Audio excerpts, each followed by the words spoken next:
እቺ ዓለም ቅጠል የመሰሉ ሰዎች የሞሉባት ዓለም ነች። ንፋሱ እንደፈለገው ያንከራተታቸዋል። እነሱ ምን እያደረጉ እንደሆነ እንኳን አያውቁም፣ ምን እንደሚከተሉ አያውቁም። ዝም ብለው ህይወት ወደ ወሰደቻቸው አቅጣጫ እየተንሸራሸሩ ይሄዳሉ። እኔ ግን እዚህ ጋር አንድ ነገር ልንገራችሁ። በሰዎች ላይ ያላችሁ ብቸኛው መሳሪያ፣ ብቸኛው የምታጠቁበት ነገር ግዴለሽ መሆናችሁና አውት ፐርፎርም ማድረጋችሁ ነው፣ ወይንም ከሚጠበቀው በላይ ውጤትን ማስመዝገባችሁ ነው።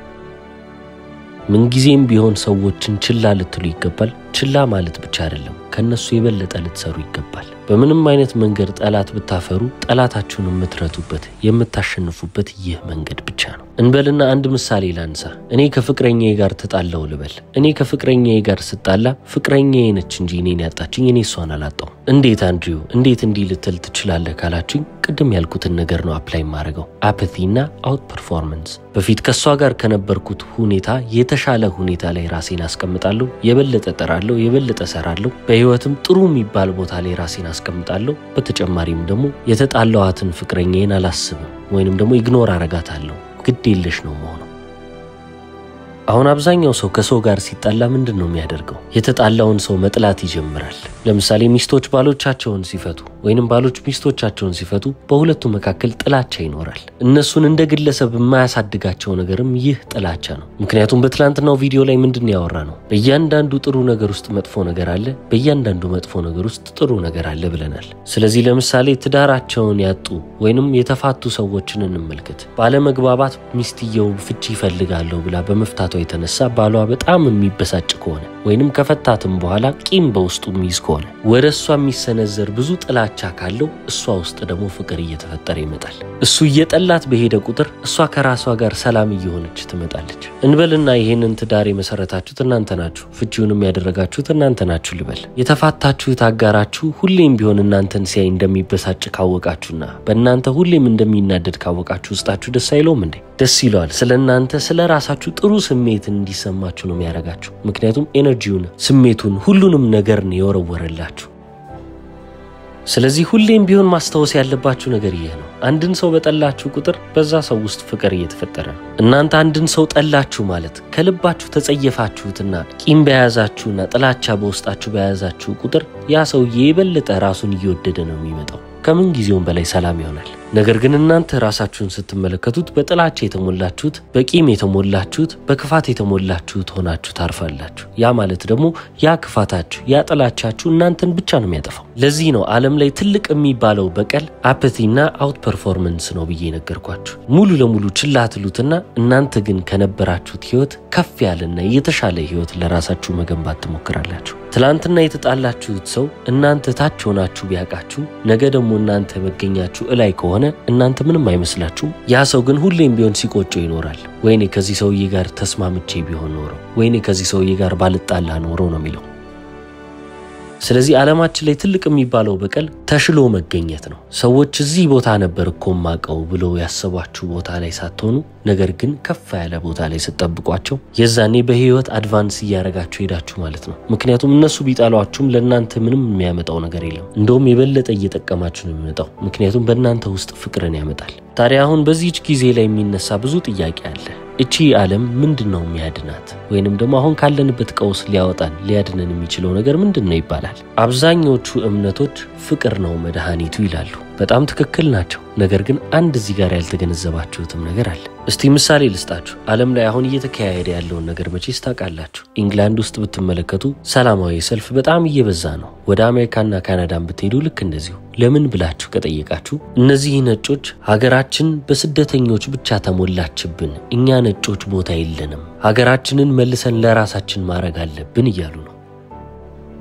አሁን እኔ ምንም እንኳን የአሜሪካና የኢንግላንድ ዜግነት ቢኖረኝም እኔ ሙሉ ለሙሉ ነጭ አይደለሁም። እናቴ ነጭ ነች፣ አባቴ ደግሞ ጥቁር አሜሪካን ነው። ታዲያ አሁን እዚህ ጋር ነጮቹ እያሉ ያሉትን ነገር በደንብ አድርጌ እረዳለሁ። ምክንያቱም እነሱ ያሉት ነገር በጣም ትክክል ነው። ሀገራቸውን እያጡ ነው። ታዲያ ሀገራቸውን መልሰው ማግኘት የሚፈልጉ ከሆነ አንድ መፍትሄ ነው ያለው። ዘራቸውን ማስጠበቅ። ስለዚህ እኔም አስተያየት ሰጠው። አስተያየቴን ግን የወደዱት ሰዎች አይደሉም። ምክንያቱም ትክክለኛውን መልስ ነው የሰጠሁት፣ ነገር ግን መልሱን አልወደዱትም። እንደ አሜሪካ ወይንም እንደ ካናዳና እንደ ኢንግላንድ አይነት ሀገራቶችን በነጭ ሰዎች ብቻ መሙላት ከፈለጋችሁ እነዚህ ነጭ ሰዎችም ደግሞ እየቆዩ መሄድ የሚፈልጉ ከሆነ ግዴታ ነጭ ልጆች መወለድ አለባቸው ማለት ነው። ነጭ ልጆች ደግሞ የሚወለዱት መቼ ነው? ወላጆቹ ሁለቱም ነጭ ሲሆኑ፣ ሴቷም ነጭ ስትሆን ወንዱም ነጭ ሲሆን፣ ወንዱ አፍሪካዊ ሆኖ ወይንም ደግሞ ከስፓኒሽ ሀገሮች መጥቶ ከሆነ አሊያም ከሚድል ኢስት ከቻይና ከህንድ የመጣ ወንድ ከሆነ ግን የሚወለደው ልጅ ነጭ አይደለም፣ ሚክስድ ሬስ ነው የሚባለው። ታዲያ አሁን እዚህ ጋር አንድ ጥያቄ ልጠይቃችሁ። አሜሪካ ውስጥም ካናዳ ውስጥም ኢንግላንድ ውስጥም ያሉ ነጭ ሴቶች ነጭ ልጆችን ለመውለድ ከፈለጉ ግዴታ ሀገራቸውን መውደድ አለባቸው ማለት ነው። ስለዚህ ለምሳሌ አንዲት ሴት ባል ይሆነኛል ብላ የምታስበው ሰው ምን አይነት ሰው እንዲሆን ነው የምትፈልገው? ፋይናንሻሊ ራሱን የቻለ ስልጣን ያለው ወይንም ደግሞ የተከበረ ወንድ፣ ሁሉንም ሰው ማስተዳደር እሷንም መጠበቅ የሚችል ወንድን ነው የምትመርጠው አይደል? ታዲያ እዛ ሀገሯ ውስጥ ነጮቹ ወንዶች እንደዚህ አይነት ወንዶች ካልሆኑ ማንን ነው ሄዳ የምታገባው? በጣም ጥሩ ሁኔታ ጥሩ ህይወትን የገነባውን አንዱን ስደተኛ ታገባዋለች። ስደተኛ ስላችሁ አሜሪካ ውስጥ ተወልዶ ያደገም ሊሆን ይችላል፣ ነገር ግን ሙሉ ለሙሉ ነጭ ያልሆነ። አሁን ታዲያ በሴቶቹም አትፈርዱም። በጣም ጥሩ የሆነ ህይወትን ለራሳቸው መስራት ስለሚፈልጉ የተስተካከለ ህይወቱን ያቃናውን ሰው መርጠው ነው የሚያገቡት እንጂ ከለሩን አይተው ወይንም ይሄ ነጭ አይደለም ብሎ አይተውትም። ነገር ግን ሀገራቸውን ማዳን ከፈለጉ ምንድነው ማድረግ ያለባቸው ብያቸዋለሁ? ነጮቹን ብቻ ነው ማግባት ያለባቸው። ነጭ ሴቶች ለነጭ ወንዶች መሆን አለባቸው ማለት ነው። ታዲያ አሁን ዋይት ናሽናሊስቶቹ ሀገራችን የነጭ ነው ለነጮች ብቻ መሆን አለበት ብለው የሚያስቡ ሰዎች እነዚህን ሴቶች ሲመለከቱ ሀገራቸውን አይወዱም ብለው ነው የሚያስቡት። ሴቶቹ ግን ምንም አላደረጉም። ለራሳቸው ጥሩ ህይወትን ነው የፈለጉት። ጥሩ ህይወትን በመፈለጋቸው የተነሳ ግን ዋይት ናሽናሊስቶቹ ሀገራቸውን ለነጭ ብቻ ማድረግ ለሚፈልጉት ሰዎች እንደ ክፉ ሆነው ነው የቀረቡት። አሁን ይሄንን የሬስ ወይንም የዘር ምሳሌ ሰጠዋችሁ ለምንድን ነው? አሁንም ላቭ ኤንድ ኢቪል ፍቅርና ክፋት ሁሌም ቢሆን አንድ ላይ ተያይዞ እንደሚሄድ ለማሳየት ስለምፈልግ ነው። ለምሳሌ እናንተ አንድን ሰው በምንም አይነት ጉዳይ ላይ ለማሳመን ስትሞክሩ ያንን ሰው የምታሳምኑበት ሁለት የሆነ መንገድ አለ። በፍቅርም በኩል ልታሳምኑት ትችላላችሁ፣ በሌላኛው ገጽ በክፋትም በኩል ደግሞ ልታሳምኑት ትችላላችሁ። እናንተ ፍቅርን ብትፈልጉ ወይንም ደግሞ በፍቅር መንገድ ሊሄድና ላሳምነው ካላችሁ ተቃራኒው ገጽ ክፉ እንደሆነና በዛ በኩል መሄድ እንደሌለበት ትነግሩታላችሁ። በክፋት መንገድ ደግሞ ሄዳችሁ ያንን ሰው ለማሳመን ብትሞክሩ የዚህ ተቃራኒ ገጽ ፍቅር ነው ያለበት፣ ያንን ቦታ ተወደዋለህ ብላችሁ ነው ለማሳመን የምትሞክሩት።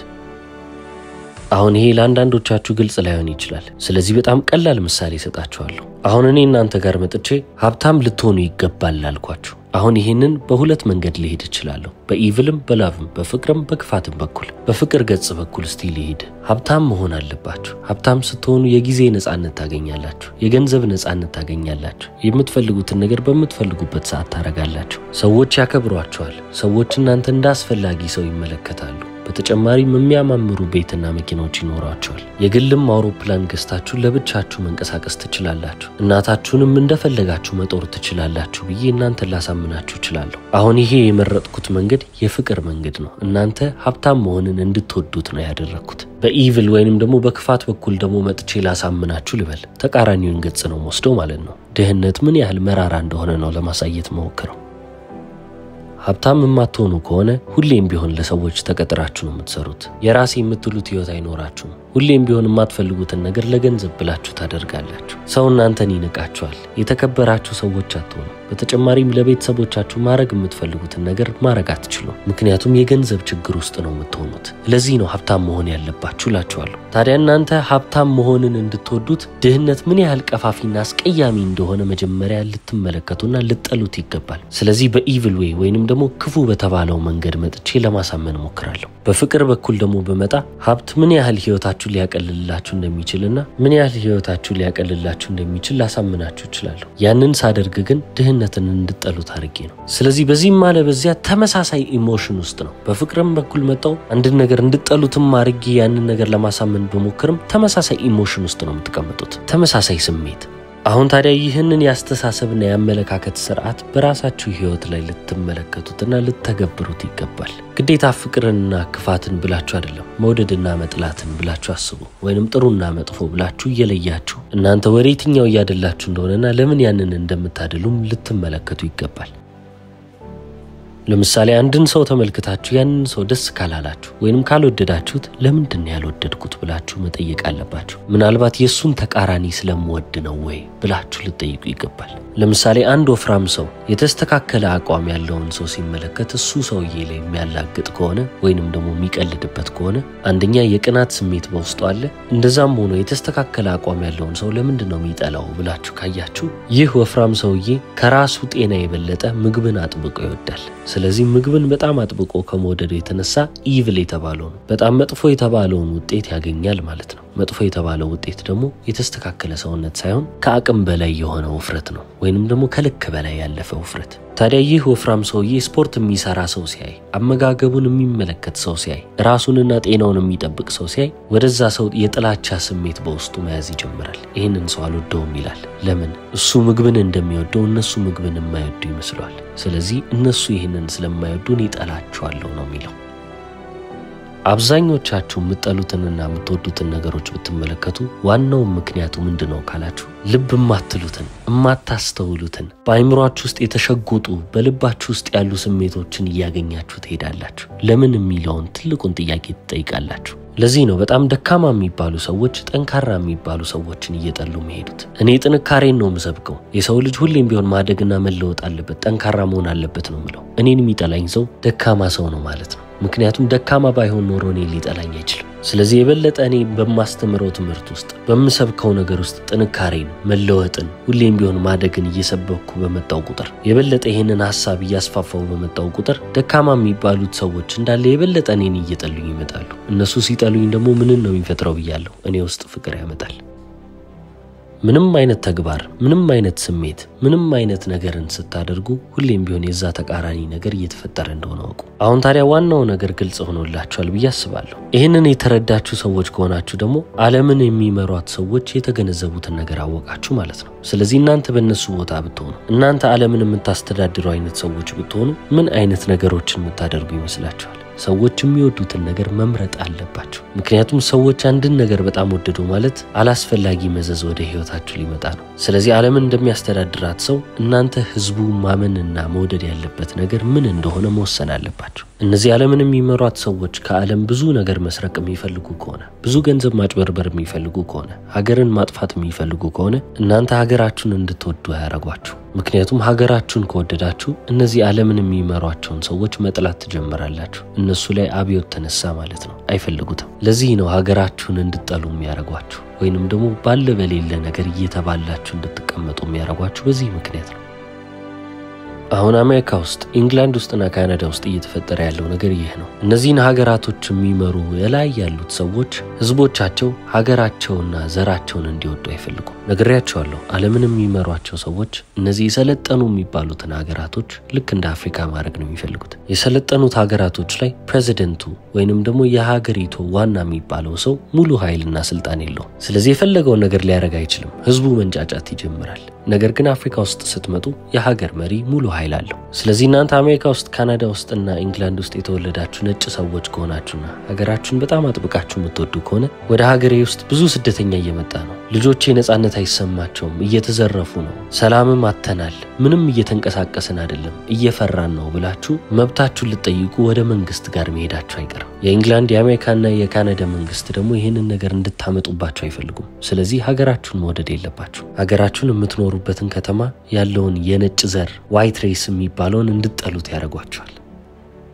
አንዴ ለሀገራችሁ ያላችሁ ፍቅር እየተሸረሸረ ሲመጣ ደግሞ ሀገራችሁን ለመከላከል ወይንም ደግሞ ለሀገራችሁ ለመዝመት አታስቡ። ስለዚህ ከላይ ያሉት ሰዎች የፈለጉትን ያህል ስደተኛ ያስገባሉ፣ ሀገሪቷን እንደሚፈልጓት ይመራሉ ማለት ነው። ነገር ግን የሰው ልጆች ናችሁና የሆነ ነገር መውደድ አለባችሁ። ምንም ነገር ሳትወዱ መቀመጥ አትችሉ። እነሱ ላይ ግን ችግር የሚያመጣ ነገር ደግሞ እንድትወዱ አይፈልጉም። እምነታችሁን እንድትወዱ፣ ሃይማኖታችሁን እንድትወዱ፣ አሊያም ደግሞ ዘራችሁን እንድትወዱ፣ ሀገራችሁን እንድትወዱ አይፈልጉም። ስለዚህ ዓለምን የሚመሯት ሰዎች እንደዚህ አይነት ነገር ከተፈጠረ ህዝቡ ምን እንዲወድ ብናደርገው ይሻላል ብለው ቁጭ ይላሉ።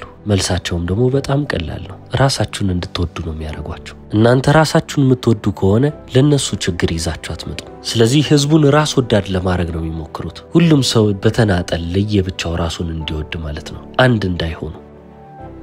ስለዚህ ለምሳሌ እናንተ ራሳችሁን በጣም የምትወዱ ሰዎች ከሆናችሁ ራሳችሁን ነፃ ለማውጣት ነው የምትሞክሩት። ያ ማለትም ደግሞ በዛች ሀገር ውስጥ በአሜሪካም በካናዳም በእንግላንድ ሀገር ውስጥም እናንተ ራሳችሁን የምትወዱ ከሆነ ራሳችሁን ሀብታም ለማድረግ ትሞክራላችሁ። የጊዜና የገንዘብ ነፃነታችሁን አገኛችሁ ማለት ነው። ታዲያ አሁን ራሳችሁን በጣም ከመውደዳችሁ የተነሳ ሌላ ሰውን ወደ ኋላ ዞር ብላችሁ ለመርዳት ምንም አታስቡ። ምናልባት ጥቂት ቤተሰቦቻችሁን ብታግዙ ነው። ሌሎችን ዞር ብላችሁ አትመለከቱ። ያደጋችሁበትን ሰፈር ያደጋችሁበትን ቦታ ማንንም የመርዳት ፍላጎት አይኖራችሁም። ሁሉም ሰው ራሱን ከወደደ ሁሉም ሰው ለራሱ መንቀሳቀስ ይጀምራል ማለት ነው። ማንንም ሲያግዝ አይውልም። የዛኔ ደግሞ እላይ ያሉት ሰዎች ነገሮችን ለመቆጣጠር ተመቻቸው። እናንተ በህይወታችሁ የምትፈልጉትን ነገር በማግኘታችሁ ትልቅ የሚባል ኢንፍሉዌንስ ወይንም ተጽዕኖ ልታመጡ አትችሉ። ብቻችሁን ናችሁ። በተጨማሪም እናንተ በህይወታችሁ የምትፈልጉትን ነገር እንድታገኙ ባያረጓችሁ ኖሮ እናንተ ለአብዮት የተዘጋጃችሁ ሰዎች ትሆናላችሁ። ያንን ደግሞ አይፈልጉትም። ስለዚህ መቆጣጠር የማይችሉትን ሰው በህይወት የሚፈልገውን ነገር እንዲያገኝ ያረጉታል። እናንተ ይሄንን ነገር አውቃችሁ በፍጹም ይሄ ነገርማ መካሄድ የለበትም ብላችሁ አብዮት እንዳታስነሱባቸው የእናንተን የህይወት ፍላጎቶች እንድታሳኩ ይፈቅዱላችኋል። ሀብታም ከሆናችሁ የምትፈልጉትን ነገር ካገኛችሁ መኪናውም፣ ሴቶቹም፣ ንብረቶቹም ሁሉንም ነገር ካገኛችሁ ትዘናጋላችሁ። መንግስትን ወይንም ደግሞ እነዚህን ትላልቅ የሚባሉ ዓለምን የሚመሯቸውን ሰዎች የመቃወም ምንም አይነት ፍላጎት አይኖራችሁ። እኔ ገና ከልጅነቴ ይሄንን ሐሳብ ስለተረዳው ነው እንደምንም ብዬ ያመለጥኩት። እነሱም ሀብታም እንደሆነ ይፈቀዱልኝ ለዚህ ነው። አለበለዚያ ይሄንን ሲስተም ምን ያህል የተበላሸ ሲስተምና የተበላሸ ስርዓት መሆኑን እየተናገርኩ አብዮት አስነሳ ነበር። አንድ ሀገር ውስጥ ደግሞ አብዮት ለማስነሳት የሀገሪቷ 3% ፖፑሌሽን ብቻ ነው የሚያስፈልገው። 3% በጣም ትንሽ ቁጥር ነው ማለት ነው። ያንን ያህል ሰው እንዳይነሳባቸው ደግሞ ግዴታ ሰው ሁሉም ለራሱ እንዲያስብ ማድረግ መቻል ይኖርባቸዋል። ለዚህ ነው በስርዓት ውስጥ በሲስተም ውስጥ ራሳችሁን እንድትወዱ የሚያደርጓችሁ። ከራሳችሁ ውጪ ምንም ነገርን ከወደዳችሁ እናንተ የነሱ ጠላት ነው የምትሆኑት። ምክንያቱም በመንገዳቸው ላይ ነው የምትገቡባቸው። ራሳችሁን ግን በጣም አጥብቃችሁ የምትወዱ ከሆነ በጣም ሄዳችሁ ቢባል እንኳን የመጨረሻ አሪፍ የሚባል ህይወት ቢኖራችሁና ሀብታም ብትሆኑ ነው። የነሱን ኃይል የመንጠቅ ምንም አይነት ነገር አይኖራችሁ። አብዛኛው የዓለም ህዝብ ደግሞ ከዚህ ሲስተም አያመልጥም። በዚህ ሲስተም ውስጥ ታስሮ የሚኖር ሰው ይሆናል። ባሪያ። አንድ ሰው ባሪያ ሲሆን ደግሞ ምንድነው እየተፈጠረ ያለውን ነገር እያየ እንኳን በቃ እኔ ህይወቴ ይሄ ነው፣ ራሴን ወደዋለሁ፣ እንደዚህ ይሻለኛል ብሎ ቁጭ ይላል። እንደ ወንድ ልጅ ደግሞ ሁሌም ቢሆን ከራሳችሁም በላይ ማሰብ አለባችሁ። ወንዶች ናቸው የቤታቸው አውራ። አንድን ኮሚዩኒቲ፣ አንድን ማህበረሰብ፣ አንድን ሀገር እያቋቋሙ በደንብ አድርገው ቀጥ አድርገው መምራት የሚችሉት ወንዶች ናቸው። ምክንያቱም ዋናው ሚሽናቸው፣ ዋናው ተልኳቸው ፕሮቴክት ማድረግና ፕሮቫይድ ማድረግ ነው። መጠበቅና ለቤተሰቦቻቸው፣ ለማህበረሰባቸው፣ ለሀገራቸው ማቅረብ ማድረግ የሚችሉትን ነገር እንዳለ ማውጣት። ሴቶቻችን ደግሞ ምንድነው የሚያደርጉት? ዘርን ያቆዩልናል፣ ልጆችን ይወልዱልናል፣ እነሱን ያሳድጋሉ። ስለዚህ አሁን ላለንበት ምስቅልቅል ያለ ህይወት ምንድነው መፍትሄው ብላችሁ ከጠየቃችሁ በእርግጠኝነት መልሱ ፍቅር ነው። ነገር ግን ፍቅርም ቢሆን ትክክለኛውን ነገር ማፍቀርና መውደድ አለባችሁ። ራሳችሁን የምታፈቅሩና የምትወዱ ከሆናችሁ ዓለም እንዲጠፋ የበለጠ እየሞከራችሁ ከራሳችሁ በላይ እቺ እኔ ብላችሁ ከምታስቡት በላይ መውደድ ይኖርባችኋል። ለማህበረሰባችሁ፣ ለሀገራችሁ፣ ለሰው ዘር በሙሉ ለእናንተ ለበለጠ ዓላማ ፍቅራችሁን ካዋላችሁት እቺ ዓለም እየተፈወሰች ትመጣለች። ራሳችሁን እየወደዳችሁ የምትቀጥሉ ከሆነ በስርዓት ውስጥ እናንተ እንደ ባሪያ እየተንከራተታችሁ የምትቀጥሉ ከሆነ መቼም ቢሆን እናንተ አትለወጡ። ታዋቂው ኢንፍሉዌንሰርና የ4 ጊዜ ኪክ ቦክሲንግ ወርልድ ቻምፒየን አንድሪው ቴት። እስከ መጨረሻው ስለተከታተላችሁ አመሰግናለሁ። የትላንትናውን ክፍል ካላያችሁ ተመልከቱት። ቻው።